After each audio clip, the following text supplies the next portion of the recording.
Hello there. Welcome to A Broad Experience podcast. I'm your host, Anthony Morore.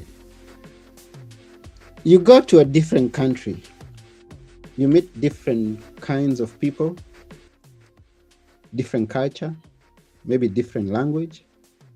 So, how do you get to fit in there and feel almost local? That's what we're going to be discussing today. And I have a guest. Yes, as always, on this podcast, we have guests who come to share with us their stories and their great experiences abroad. I have a wonderful guest who is known as Marc Alcobe. He's going to be here shortly to tell us how to feel almost local. Please help me welcome to the show, Marc Alcobe. Hi, Marc.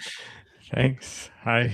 Hi, Pleasure being here, Timothy. yeah, glad meeting you, and thank you for coming to my podcast. Happy to be here. Happy to be here. Where are you? Right now, Yeah, in Bologna, Italy. Bologna, and you pronounce it good. I love the way you pronounce it. Okay, and I'm all the way not so far from you. I'm in Athens, Greece. I know. I heard your first episode actually, and I was like, oh, nice. I actually lived in Greece for 4 years, so I know a bit about the city. Let's say like this. Oh, that's great. So there's much that we can share. What did you like most when you were in Greece? Ah, I mean, I was 4 years in Germany before moving there, so I suppose Athens was a little bit coming back to the Mediterranean lifestyle. So it was closer to the feeling of home. I'm originally from Barcelona, as you know.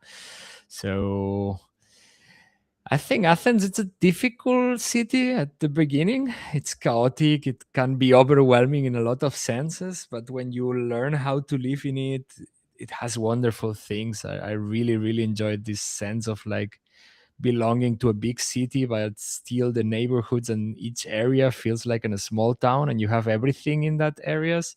That's something that I miss a little bit here in Italy.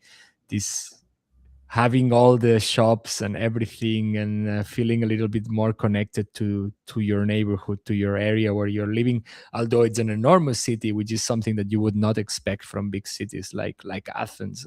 And that was, I miss that. I definitely miss that. Yeah, it's actually just the way you say. I mean, whatever part of the city that you got to, you're self-contained. Like you have your own supermarket, your little small mall. They Yeah. don't have very big malls, but you have somewhere that you can gather and go and shopping. And then they have their farmers market that is brought Mhm. to your area every.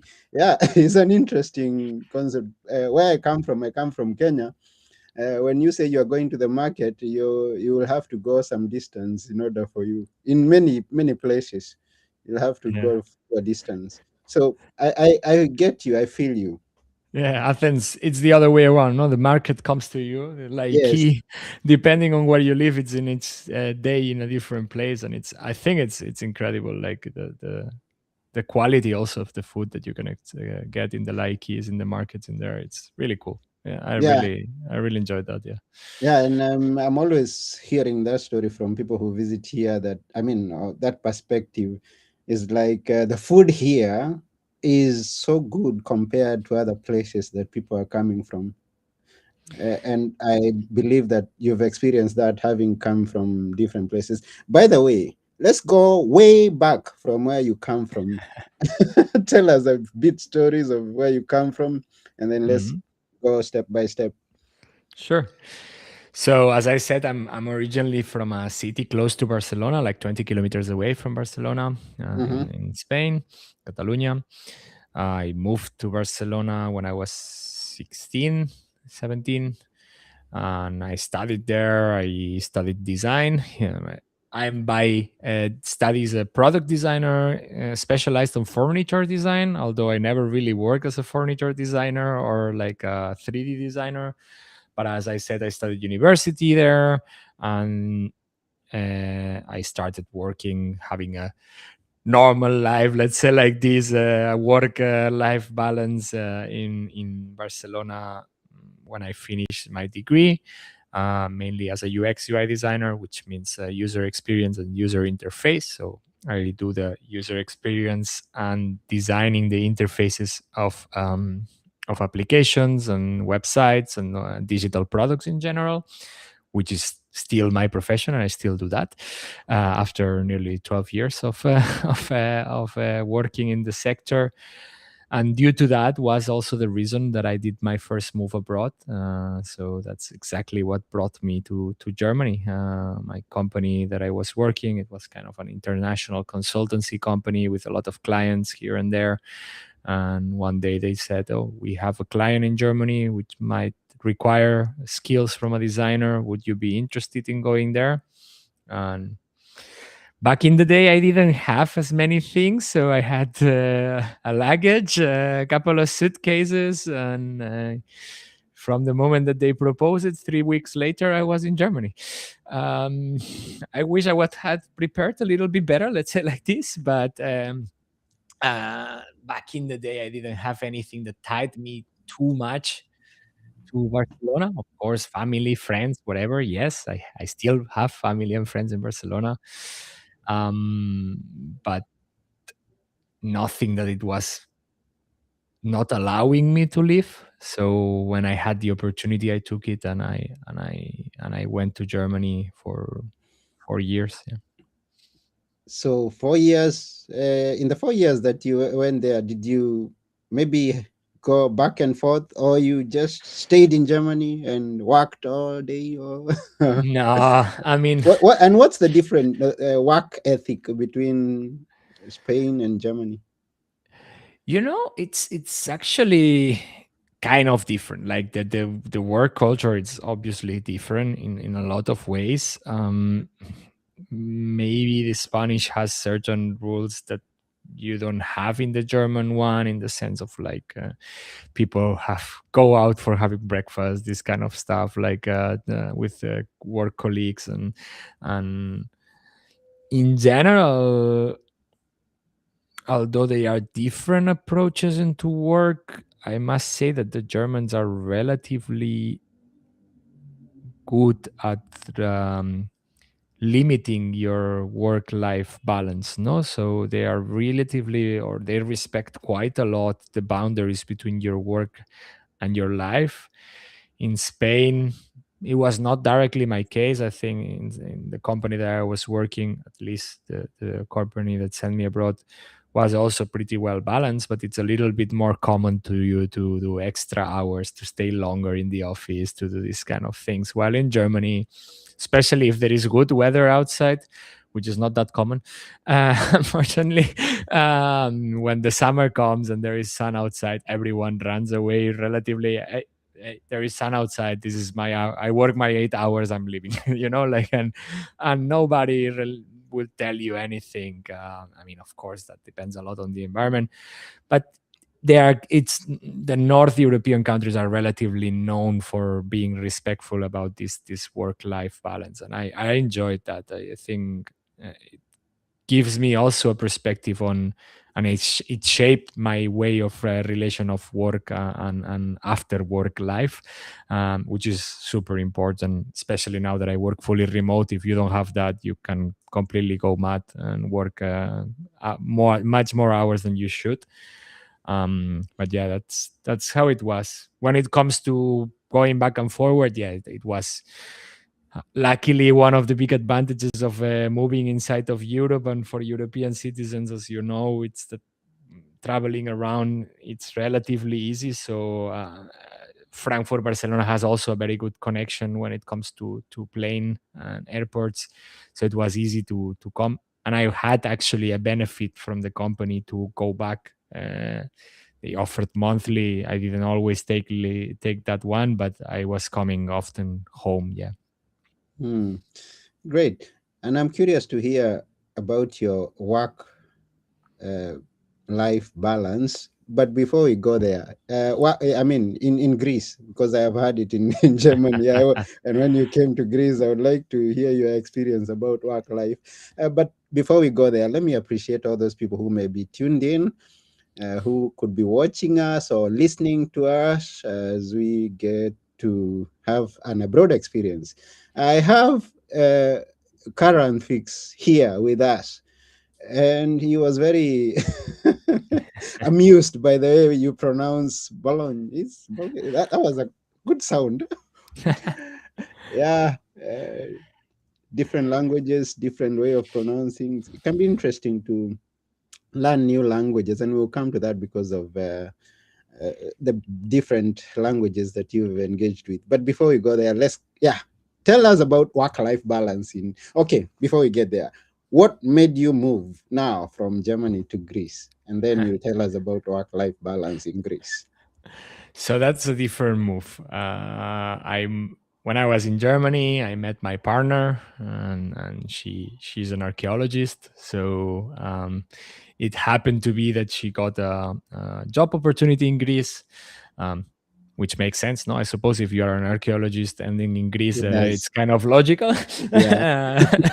So I was lucky enough that at that point of time, I also did a career change. So I went out of the whole financial and banking industry to start working in the company that I'm working right now, which is a project management software company, which happened to work completely remote. So I am capable of working inside the time zone limit, let's say like this, through different countries, and it's something that allowed me to follow my girlfriend into Greece, and then we spent 4 years in Greece. The same job allowed me to be now in Bologna and in Italy, and work from here, also from home. Yeah.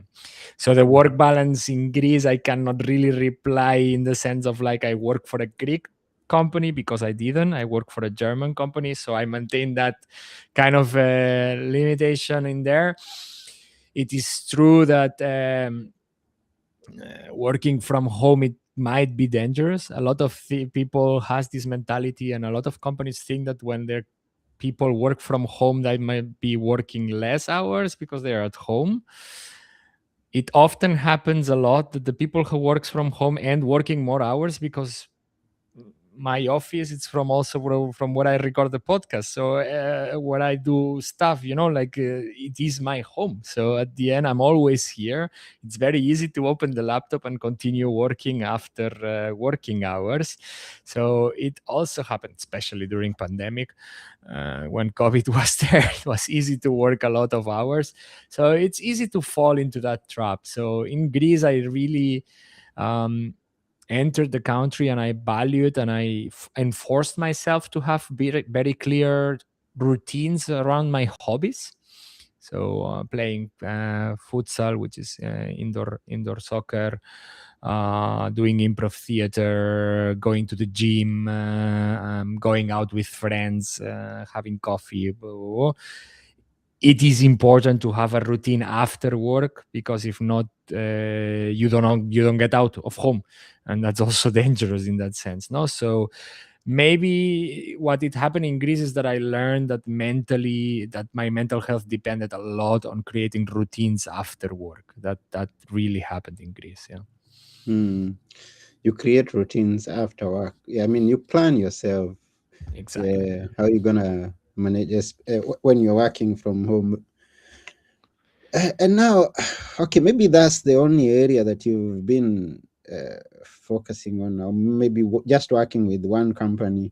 And I'm curious with this change of the way things are done, and especially from COVID time when people went remote. Uh, what would you talk to someone who has a 9 to 5 that they have to report to work? And now, apart from they're having an advantage of exercising or going from one place, now that's one advantage. But then, if you compare the two, working from home and going to an office, what in Barcelona? You worked Hmm. in an office. then you've Yes. gone remote. So you can compare for us the two lifestyles. Let's hear. Mm.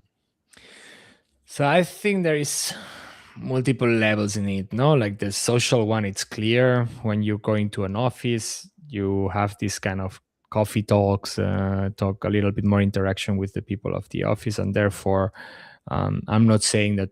I mean, come on, we are having this podcast remotely, completely online, and it's possible to have this kind of connections.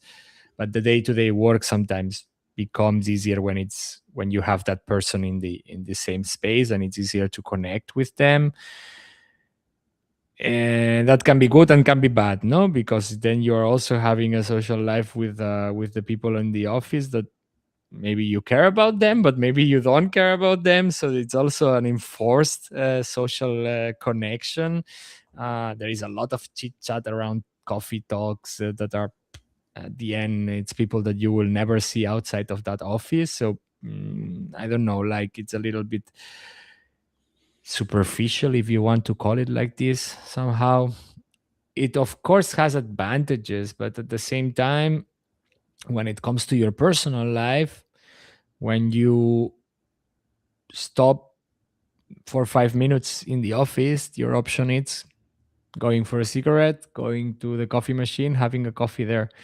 When I stop 5 minutes here, I'm capable of, I don't know, putting a washing machine, uh, which is something that you still will need to do when you go back home.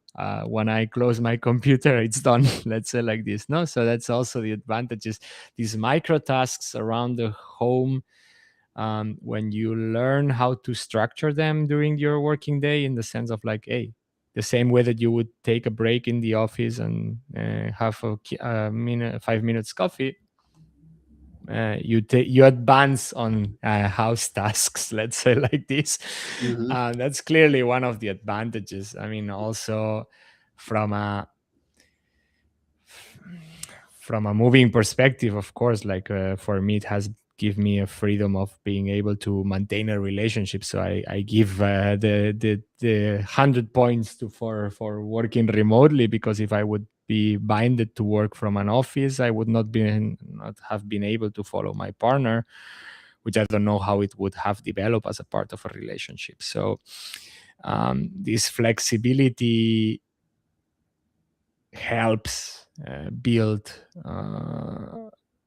kind of relationships that we are having nowadays, no, that people, it's more mobile and we are more globalized and we are going to other places and you are able to follow the other person. So in my specific case, of course, I have this more related to my love relationship, my partner.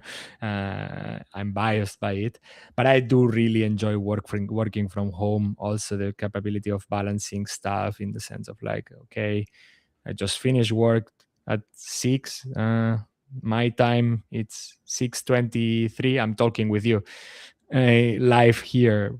If I would need to commute to an office 1 hour ago from home, this call would need to happen at 7:30 p.m. instead of at 6.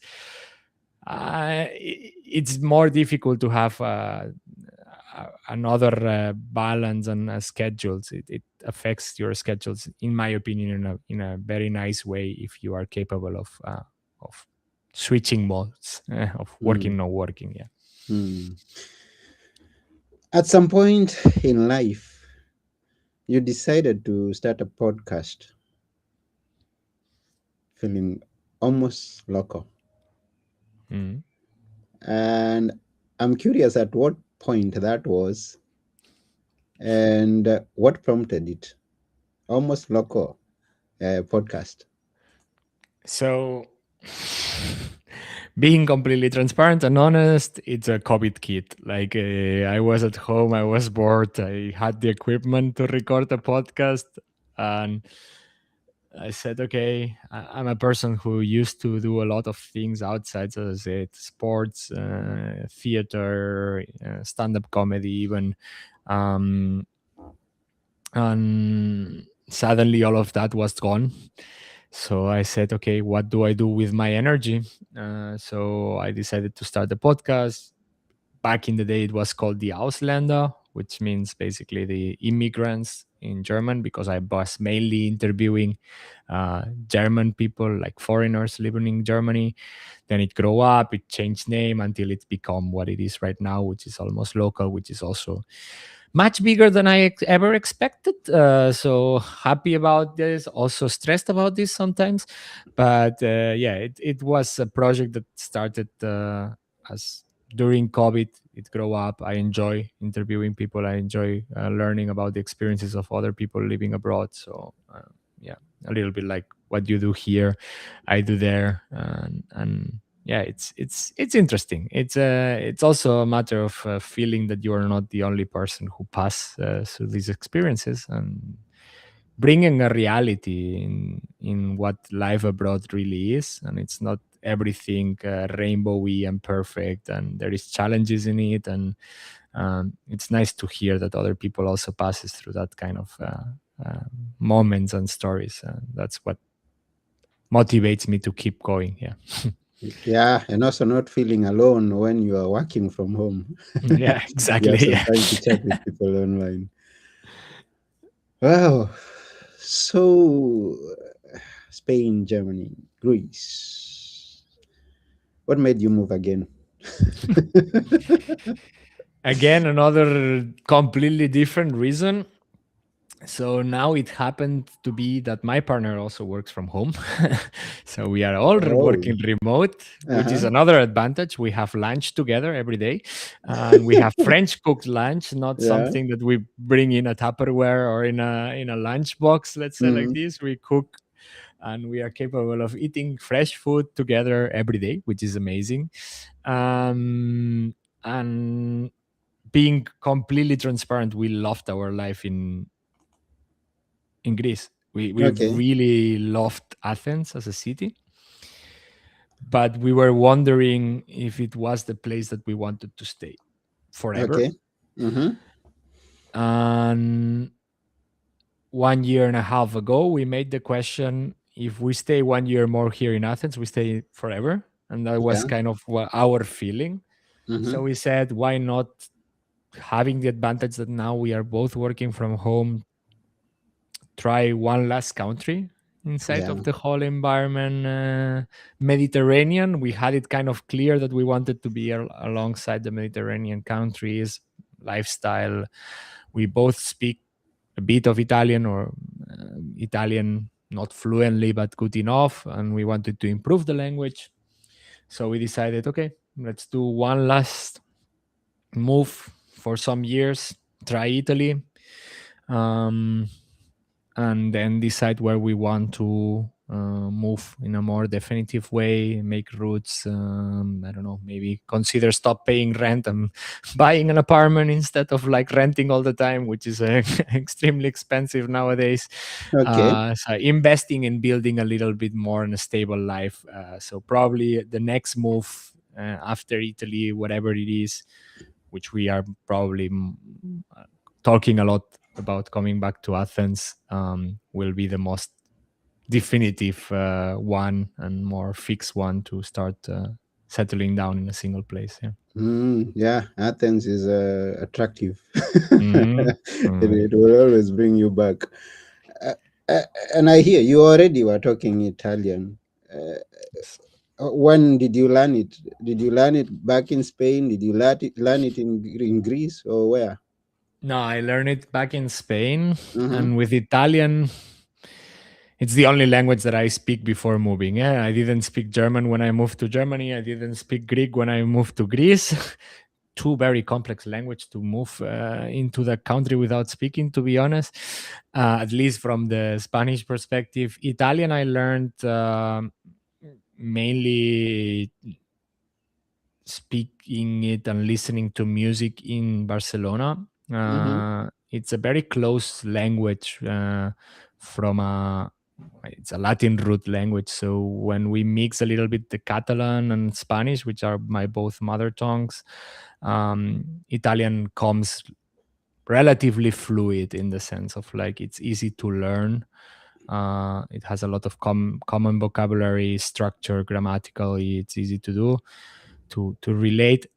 It's true that the Italian that I speak 1 year and a half ago when I arrived was not the Italian that I speak now, because the best way of learning a language is going into the streets and speak to people and like practice it on the daily base. And now I use expressions and I know how to put things in a way that I maybe back in the day I knew the vocabulary, but I didn't know how to talk like a little bit more like Italians do, no?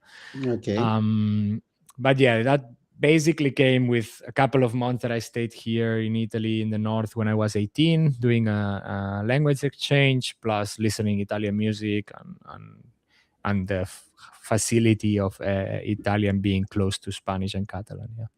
Did you end up learning also German and some Greek? Yes, yes, I do speak both languages. I defend myself better in Greek now than in German. Although my partner is German, so I still have the contact with the language when it comes to the family, and I can easily understand everything in a German. Maybe not high business, or not, let's if you we start discussing politics, maybe I lost myself a little bit more because it's like nearly 6 years now that I haven't lived in in Germany, so I lost it a little bit. Mm-hmm. With Greek, I can defend myself. I clearly make mistakes, grammatical mistakes, because it's a very complex language when it's come to declinations, neutral, etc., etc. No, but Yeah. now, for example, we are watching the last season of Maestro, which is this famous Netflix series from Greece, and we Mm-hmm. watch it in Greek without any problem. Yeah, yeah. So I'm able to defend myself. Let's say like this. Okay, that's good. My viewers have some questions. I Hmm. have Karan Fix all the way from Kenya, and he's asking, "What was your best experience across all the countries that you've been to?" Best experience. Yeah. Oh, there is a lot. That's a very difficult question. Like, I suppose each country would be a little bit different. I think I remember one moment in in Greece that it was really nice, and it was when the guys from the coffee shop where I used to go for Freddo Espresso, which is like the iced coffee, typical Greek one, started recognizing me as somebody who is from the neighborhood and not somebody who is external, Mm-hmm. and start telling me, είναι το ξενό στην Milan ελληνικά, no? And the foreigner guy who speaks English, and yeah, I start this moment in Greece that you start feeling connected to the small shops. This was, I feel like the guys start remembering you in the farmers market, as you say, but the butcher also remembers you. I don't know. We used to buy a lot of coffee grain in one of these coffee roasters that they still roast their coffee on their own, the beans, and this guy always welcome us like, oh, you're here again. They remember you. They really do the effort of like remembering where you're from, why you are there, asking you questions. The hospitality level of Greece, it's incredible. And this sense of belonging to a neighborhood in Athens was really reconforting. Like the fact that the restaurant owners remind you, that they would tell you, I don't know, I'm doing a party next weekend. If you want to drop by and say hi, we invite you for a beer, whatever. This kind of stuff. Mm. It's, I don't know. It's why I called also the podcast almost local at the end. No, when after reflecting it, you are not from there. You probably will never be a fully local in there, but you start feeling close to it, and it's a wonderful experience when you are capable of keeping who you are while integrating into a country. It's an amazing experience. Yeah, and when you mention about them identifying you with you, uh, when they know that you can understand their language and you can speak their language, I think that's what makes you almost local. Uh, because also from my experience, you're more embraced when you move into a place and you can speak a little bit of their language, and they clearly know that that's not your mother tongue. So they're excited, and then they say, okay, this is someone who is interested in integrating with us. So let's embrace him. Yeah. Yeah, Yeah, yeah. yeah, that's my experience. Hmm. They recognize your effort, which is which is super nice. Yeah. So Yeah, so that's how you can become almost local. exactly. Yeah. Yeah, well, then we have another viewer. His name is James Mm-hmm. Kamau, and he doesn't say which country he's from, but I know he's in Germany. I know him. So he's asking, and I don't know whether he's gonna win or else is gonna win. Tell us, which is the best country among all those that you've been to? Spain, Germany, Greece, Italy. Knowing that he's coming from Germany, no, no, and it's very different, and it's very difficult to put a different like a clear winner in that. I think all these countries gives me something. It's true that for quality life and for the lifestyle that I want to build and the place that I also climate, type of people, etc., etc.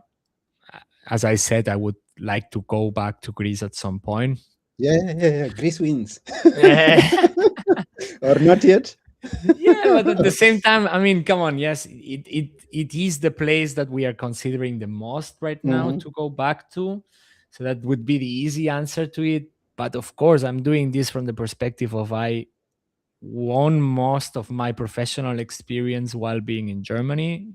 Germany taught me a lot on my job, on how to be organized, on how to keep my schedules, on how to do things the proper way on my profession. It gave me the salary, position, standard, a curriculum that I cannot forget. It would be unfair for Germany to say that I didn't.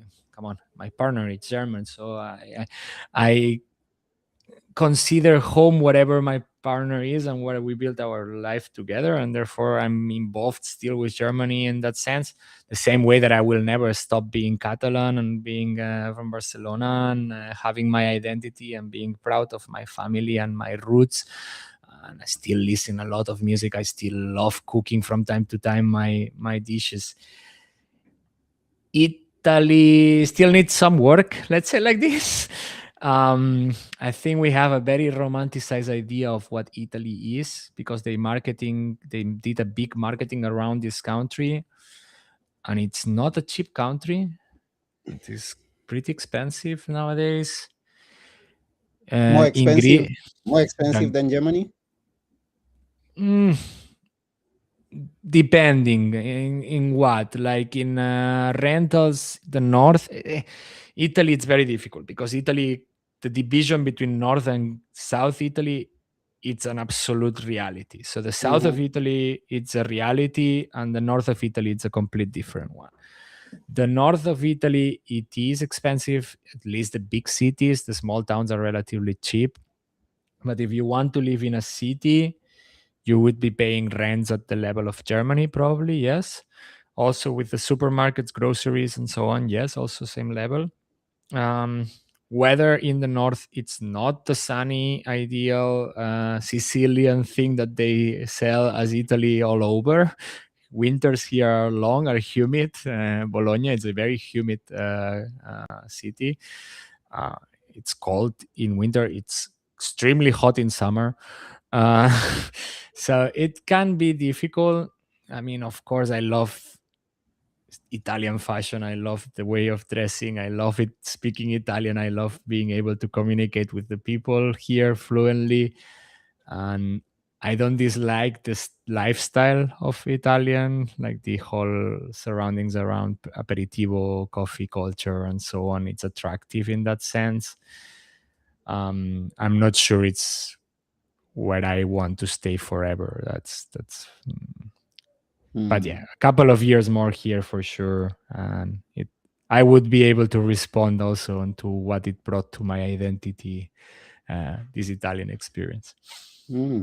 That's quite extensive description of the country, and so someone who is not from there or has not been there can have an idea of what happens there.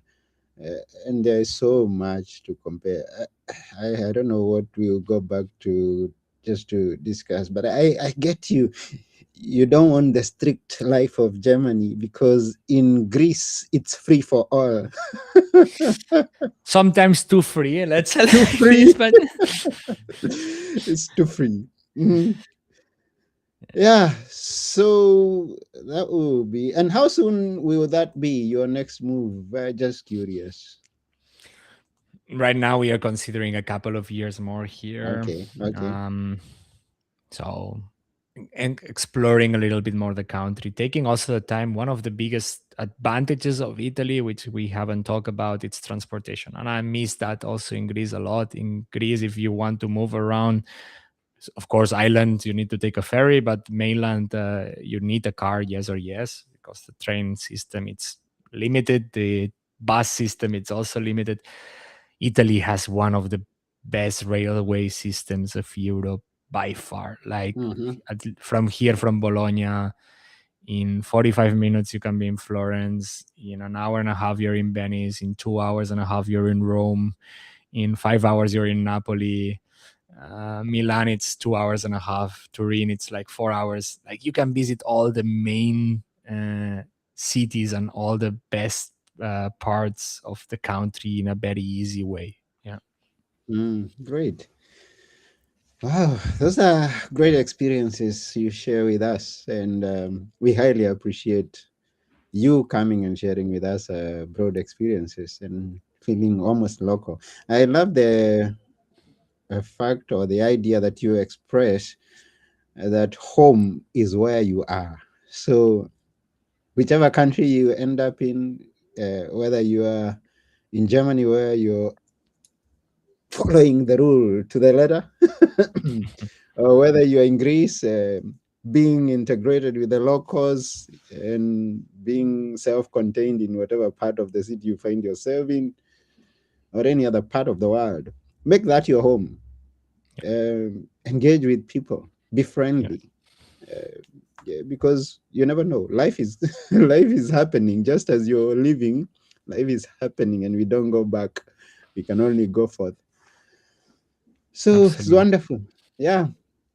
We're almost coming to the end of the show, and I want to appreciate our guests so far, our viewers and listeners. I see those who have commented. Karan Fix, James Kamau, thank you. I also see a name that has not appeared here. Is on Facebook. George Mukabi is saying hi. Hi, George. Thank you for watching. And any other person who may be watching and hasn't commented, hasn't liked, hasn't done anything, thank you for being here. We request you to share this episode with all your friends and all the other episodes if you watch them. And please always leave us comments and tell us which of the episodes you've liked most, or in this episode, something that you've enjoyed and liked. And we'll appreciate your engagement. And thank you very much. So before you go, Mark, something that you would like us to okay, there's something that I like asking people, something that you'd like us to never forget in life. Hmm. Don't don't panic when you go abroad about losing your identity at the same time that don't panic to integrate. Like it's a balance between things. I like to define identity as an onion. It has multiple layers, and this onion keeps growing wherever you go. And if you're planning to move abroad, find those parts of this identity that you build at home and or in the countries that you live, which ones you want to peel out because they don't feel correct anymore, and then use the parts of the new country that you enjoy, that you like to build upon, to build these connections and let them soak in you. So keep who you are, keep your roots, keep your identity, and build upon on that with the things that you learn on the way, because that's what makes you interesting. If you become a complete person who has integrated so much that it's just a copy of whatever you've seen there, you also lose a little bit of your identity. If you don't integrate at all, you're just a foreigner. So it's there is a beautiful spot in balancing who you are, where you come from, and integration. And finding that spot makes life very, very much easier abroad. Mm. Thank you very much. And then we have another question before we go from one of our viewers, Sure. Momarekia. Hi, thank you for watching and thank you for the question. Um, they have a question. Can you connect us from Africa with recruiters in Italy? I mean, are you connected with some recruiters that, and you can, or maybe suggest to people how they can get jobs, maybe real jobs or maybe remote jobs? I don't know. You may have an idea. You never know. Uh, in Italy, strictly talking, no, because as I said, I work remote and mainly for a German company. I'm not really connected with recruiters at all because I have had the same job since nearly 6 years now. So I haven't talked with recruiters myself lately. Yeah. Although there is, of course, a couple of, everyone knows about LinkedIn as a main platform. Um, but there is also a couple of mm, websites such as We Work Remote, Remote EU, and websites that if you're interested in working fully remote, that's an option. When it comes to recruiters to come to Italy, to Germany, or to any of these countries, I don't really have that context because, as I said, I've been working remotely for a very long time. Although, if you're interested in remote working, I do have a video where I share all these links in my YouTube channel, so you can go and check it out there. I have a specific video talking about in the podcast, an episode talking about getting remote jobs from wherever you are in the world. So, if because I don't have all the resources that I share there out of my mind directly. Okay. Oh, thank you. I'm sure they will go to your YouTube channel and get to watch. So how can they find, what do they write on YouTube? I'm gonna leave a link in the description, but maybe for someone who is lazy on searching for links, can go search for the name. Yeah, the podcast is called Almost Local, so same name everywhere: YouTube, Apple Podcasts, Spotify, all the main podcast platforms. We also have a website called almostlocalstories.com, and you can also find us in social media, at Instagram, TikTok, hey, Facebook, all of the big social medias under Almost Local Stories. And if you want to drop a DM, I'm more than happy to reply to questions in there. It's the easiest way to get in contact with me. Yeah, I'm sure they will follow up with you. Yeah, wow, wow. Thank you very much, Mark. Unless we have a quick question from one of the viewers, we want to thank you for taking your time and being with us here and sharing your experience abroad. Thank And you. Thank you so much yeah, for having me. And thanks for all the audience for asking questions and being here with us. More than yeah, and happy to share. I hope you still continue to enjoy your um, experiences abroad, and especially with uh, your loved one.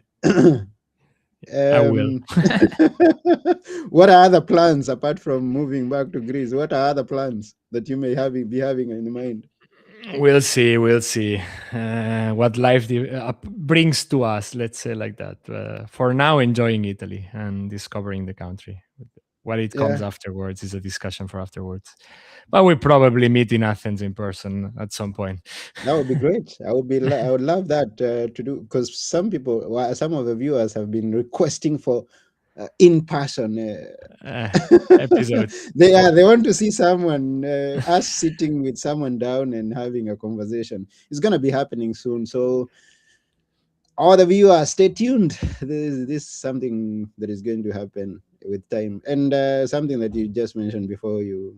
I mean, we reached there. You talked about uncertainty. You talk that about being some of the things that you've learned with your hobbies in futsal and also improv theater. You learned about teamwork, you quick adaptation, communication, and then also being comfortable with this uncertainty. So wherever you move into the world, you're not sure, you're not, you don't know what you're gonna get there, but you Absolutely. need to be comfortable with whatever it is that is going to come tomorrow. Live the best that you can today, expecting better things tomorrow, but then we never know. Absolutely. Yeah, so that's about it all for today. And once again, we thank you, and we also thank all our viewers and listeners. It's been a great time and a great honor having you here, Mark. Thank you. Likewise, it's very nice to be here. Yeah, so that's about it. I am your host, Anthony Mwerore, and together with our wonderful guest today, Mark, we're saying bye for now. Bye.